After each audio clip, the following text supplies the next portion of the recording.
Ayun, so hello, kumusta po? Um, ano ba tawag nito?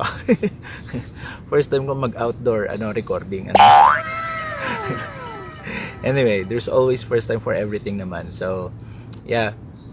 Naisipan ko lang na mag-record outside today kasi actually spring break na ng mga bata, ng mga estudyante dito sa Japan. And as usual, teachers may pasok pa din naman. Kaso we were given the opportunity na yung ALTs dito sa city, we're given the opportunity na mag-work from home. Wow! And then work from home pero nandito ako nakagala sa labas. Uh-oh. Hindi, lunch break naman, lunchtime. So naisipan ko pumunta dito, maglibot-libot sa park. So merong park na malapit dito sa hospital school. So yun, yung hospital school na pinapasukan ko before, andito lang, malapit, walking distance. Like mga 3 minutes lang away from here. So, pupunta doon ako mamaya kasi yung partner teacher ko galing sa isang island, sa isang trip. And then, she wants to give me yung pasalubong omiyage from that trip. So, yan. Naisipan ko mag-lunch muna dito sa park, malapit. And then, after lunch, saka ako pumunta doon kasi baka mamaya yayain pa niya ako mag-lunch. Nakakaya naman bibigyan na nga niya ako ng omiyage, 'di ba? Tapos magpapalibre pa ako. So anyway, yeah. So kakain ako, magla-lunch lang ako and then pupunta na doon. So bumili na lang ako, wala akong baon. Wala akong obento. So bumili na lang ako ng makakain sa convenience store at doon sa tawag nito, sa supermarket na malapit. So, eto, papakita ko yung lunch ko for today. So, ayan. Ang dami. So, ano ba yung laman nito? Siyempre, bumili ako ng eto, orange tea. Actually, madami ng mga uri ng tea dito sa Japan. May mabibili kang green tea, ano pa ba? Yung mga tea na ready to drink. Yun nga, may bottle naman na nabibili sa convenience store or doon sa mga vending machines. Kaya lang sobrang pait. Ayoko. Ayoko ng lasa. So, isa to sa mga madalas kong bilhin. Orange tea, yung mga flavored tea, orange tea, and then madalas yung lemon tea or yung peach tea. May nabili na din ako before apple tea. Hindi ko lang maalala kung ano yung brand, pero yun yung mga madalas kong bilhin na kinds of tea. Tea pa din naman, 'di ba? Pero yun nga, medyo matamis sila. Ayan, so may drink ako plus may baon akong tubig kasi yung tubig namin ni Shin. So hindi na kami bumibili sa convenience store para bawas din doon sa bibilhin na. So by the way, flex ko lang din. Yung water bottle na bigay ng Kobe PR department. So meron ako nito kasi I'm one of the Kobe PR ambassadors. Ayun, na banggit ko na in my previous vlogs before. Yun, Kobe PR Ambassador. If you haven't followed our Facebook page and our Instagram page yet, yun, hanapin nyo lang Kobe PR Ambassadors sa Twitter, Facebook, and Instagram. Yan. So may tubig. And then choco roll. Chocolate cake roll. And favorite din namin to bilhin ni Shin. Kainin din nung asawa ko. Yan. Pang dessert. Pero baka hindi ko maubos ito ngayon. Iuwi ko na lang. Kakainin na lang ni Shin. And then, tinapay. Pag nabitin ako doon sa kakainin ko mamaya, edi eto yung kakainin ko, di ba? Pandagdag. So, ano nga ba yung lunch natin? So, bumili ako ng onigiri, ng rice balls. Ayan. Sobrang convenient. Kapag hindi ako nagbabaon ng lunch, ng packed lunch, yun, bumibili lang ako sa convenience store or doon sa supermarket malapit sa amin malapit sa school namin ng rice balls or ng onigiri. So ang favorite kong bilhin, yun, kalbi, yung laman sa loob, and then this one is tuna mayo. Yan. So ano nga ba yung onigiri? Rice ball. So parang ano lang, parang tawag nito, sinaing, yun, white rice, bagong saing, and then you form it into triangle shape, ganun, or parang circular, parang ball nga. Then nilalagyan nila ng something sa loob. So iba-iba yung laman doon sa loob. Depende. Madaming klase. Yun, like yun nga, Kalbi beef or tuna mayo or tuna and mayonnaise. Minsan may salmon din. Ano pa ba? Yung itlog ng isda, itlog ng salmon yata na medyo maanghang. And then minsan yung ano lang, seaweed or madalas yung umeboshi, yung pickled plum. Yun, medyo maalat-alat na maasim-asim, nilalagay lang doon sa loob ng rice ball. Yun, minsan naman as in plain lang siya, plain rice, tapos binubudburan lang ng asin. Yun. And then trinay ko lang din. Ayan, spam musubi. Parang ano lang din siya. Spam, ayan nga. Spam, may egg, may mayonnaise. Mayonnaise ba to? Fried egg, mayonnaise, spam, and then rice. Ayan siya. Parang sandwich pero rice yung laman sa yung pinang-ipitan plus yung nori weeds or yung black seaweed nga. Yan, favorite din ni Shin tong seaweed na to. Ayun. So actually nagpabili nga siya ng ano lang ng solong seaweed lang. Ayun. So ito yung mga baon ko ngayon. Ito yung mga kakain ko ngayong lunch. Ayan, sobrang tricky kasi ng pagbubukas ng onigiri or ng rice ball. Kaya nakaganyan siya, triangular siya, tapos naka-plastic pa. So paano mo siya bubuksan nang hindi mo na kailangang bulat-latin lahat, ganun. So anyway, so sobrang convenient, sobrang dali lang din ng pagbubukas ng onigiri packaging para hindi siya masira. I mean, hindi masira yung nori, yung seaweed. Kasi nga naman kapag nakadikit na siya doon sa rice, manlalambot na yung yung nori or yung seaweed para ma-preserve yung crispiness, yung crunchiness ng seaweed. Naka-separate na balot pero hindi masyadong halata. So nakadepende siya sa kung paano mo buksan para hindi makadikit. So umpisahan ko na. Pakita ko lang kung paano yung pagbubukas. So may number 1, ito munang flap na to, yung hihilain or ipupul mo, and then next one is may number 2 naman. So yung second one is igaganon mo lang siya. Sige, napakita nung na. So number 1 is like this. Ay, by the way pala, nag-alcohol na ako kanina doon sa ayun. Nag-alcohol na ako, nagpunas na ako ng kamay kanina before pumunta dito or mag-record. Ayun. So, ito yung number 1. Hinila ko na siya. Ayan. So, number 1. Number 1. Then, hilain natin yung number 2. Ayan. Yung number 2. Ganito siya. Para hindi mapunit. Ayun. Sana hindi mag-fail. Sana hindi epic fail. Ayan. So ayan, nakaganyan siya. So buo pa din. Ayan, buo pa din siya. So hindi nakadikit.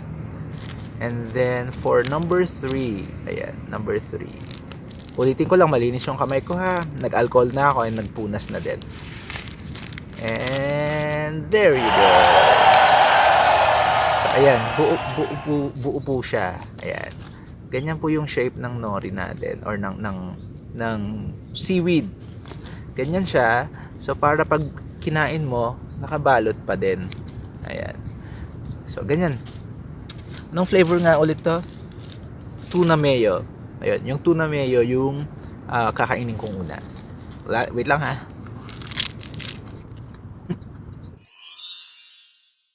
So yung siguro napapanood nyo na before or naririnig nyo na, nababasa nyo na before, onigiri, it's a rice ball.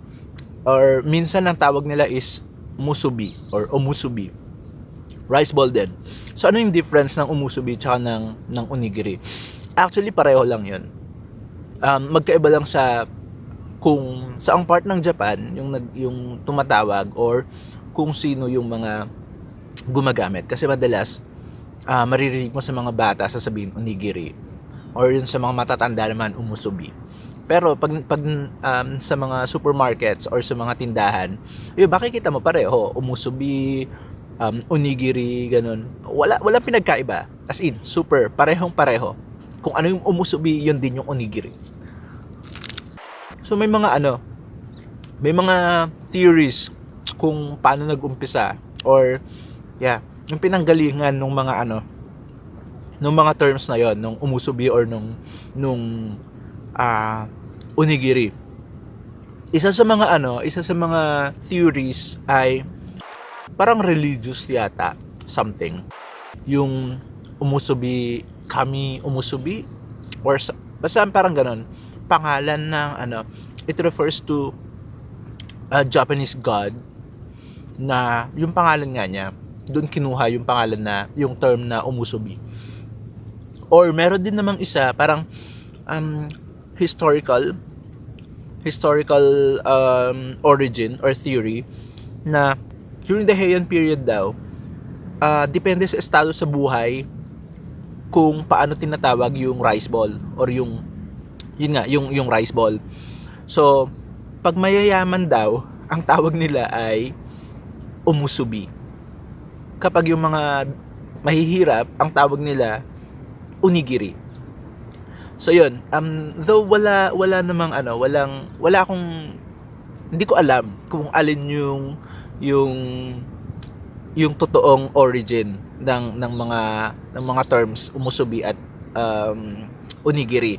Pero ayun, basta ang importante, umusubi man yan ang tawag, onigiri man ang tawag, rice ball din yun. So again, rice ball or onigiri umusubi ay parang binola na kanin, tapos nilagyan ng something sa loob. So etong umusubi, etong onigiri, madalas kinakain like yung mga busy, walang masyadong time na mag-prepare ng food or ng pagkain nila. Pwedeng yun na yung baunin nila. Very convenient, very cheap din. So sa supermarket, yung isang umusubi or isang onigiri na ganito, yung flavored, it ranges from 98, hindi, meron akong nabiling 50 yen sa Donkey. Sa Donkey may 50, tig 50 yen na tuna mayo or salmon. Ayun, or ibang mga flavors din. 50 yen lang. Pero sa ibang mga supermarkets, mga 98 or 100 plus, depende. Magkakaiba din kung saan binibili at kung ano yung mga laman sa loob niya. Naalala ko tuloy nung bata ko sa probinsya. Kung kakain minsan, kunyari walang ulam, pero may toyo, may mantika, o kaya bagoong isda. So ganun lang, kuha lang ng kanin, ganunin mo lang, tapos mga maliliit na parang mga balls, maliliit na bilog-bilog na kanin, tapos isausaw mo lang doon sa bagoong or doon sa toyo, yun na. So na-realize ko, parang ganun din pala yung umusubi or yung onigiri. It's just that walang nori, walang seaweed. Kasi may mga ibang versions din ng umusubi or ng onigiri dito sa Japan na lang, plain kanin, tapos binubudburan lang ng asin. Ayun lang. Tapos walang balot na onigiri. That's another kind of umusubi or onigiri. So parehas lang din naman pala. So eto yung binibili ko na lang para pwedeng buksan, para nakabote lang din, or pwedeng as is na dito uminom. Ayun. So ubos ko na yung tuna mayo. This time naman buksan ko yung Spam. Oh, by the way, ayun, bakit ko na yata kanina, di ba? So etong onigiri na to na nabili ko sa supermarket, kita ba? Ayun, so 98 yen siya plus tax, so bale 105.84 yen na lang. Etong isang ganito. Merong mas mura nga sa Donkey, 50 yen plus tax. Pero walang Donkey malapit dito eh, walang yan. So, meron ding ibang flavors, mas mahal na. Nasa 100 plus, 128 yata, 138 yon. Doon sa supermarket na binili ko nito. So, next naman is yung, kakainin ko yung spam musubi. So, again, ano din siya, it's a form of onigiri din, or rice ball din. Pero, yun nga, spam nga siya. So, eto naman ay binili ko sa Family Mart. Magkano ba to? Ba't wala nakalagay?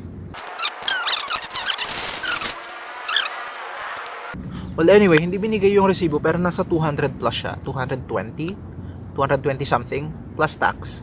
So yun, hindi ko na alam, computing nyo na lang. Computing nyo na lang kung magkano yung tax niyan. So, 8%. Kasi pag food dito sa Japan, 8% lang yung tax.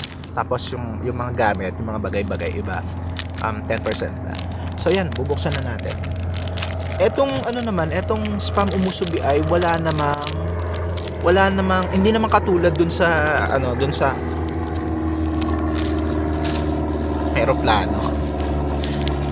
Yun, so hindi nga katulad doon sa ganitong type ng onigiri na naka-triangular siya or naka-circle. Lang siya, parang sandwich.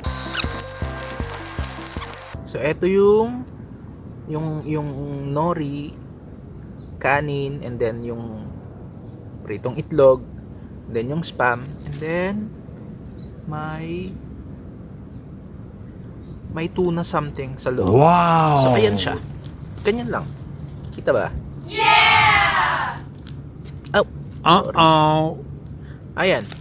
So as expected, yung yung nori niya, hindi na siya crunch, hindi na siya malutong.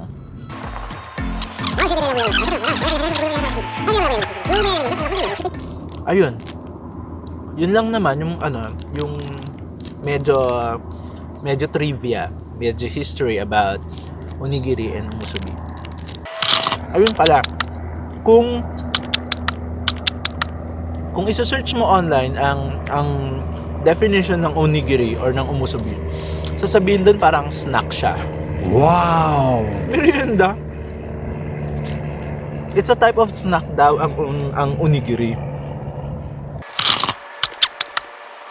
Ang laki pala nitong spam umusubi. Oh yeah! So parang hindi ko na makakain yung tinapay at hindi na rin ako makakain ng chocolate cake. Promise, nakakabusog. Kasi minsan pag sa school, pag wala akong baon, di ba bumibili lang ako ng onigiri or ng umusubi dun sa supermarket. Minsan dalawang onigiri, okay na ako, solved na ako. Depende pala sa almusal ko. Kung nagkanin ako ng almusal, dalawang onigiri, okay lang, solved na ako. Pero pag hindi ako nagkakanin, dalawang onigiri plus tinapay. Wow! Sorry naman, matakaw ba? Yeah! Matakaw lang, malaki chunk ko eh. Kulang yung dalawang onigiri, kaya kailangan bumili din ng tinapay, pandagdag. Parang lately nawiwila akong gumawa ng video na habang kumakain, pinapakita gaano katakaw.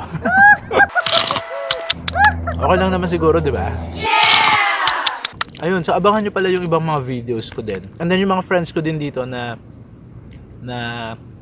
Filipino ALTs din na may YouTube or may mga social media accounts. Si Teacher Max, ayun, super friends kami. And then sino pa ba? Si Donna, Just Me Donna. Tapos sino pa ba? Ayun, yung Instagram, ano ba tawag doon? Ano ba pangalan noon? Yung Instagram about Japanese culture, getting to know more about Japanese people and culture. Hala, Donna, nakalimutan ko. Sorry, La Donna. I-post ko na lang yung picture dito, ha. Ayan. So yan, tapos na ako, busog na ako. Hindi ko na makakain yung iba. Hindi ko na makakain yung mga tinapay ko. So anyway, so that's all for this video. Tapos na ang aking lunch break. I'll see you again sa next uploads.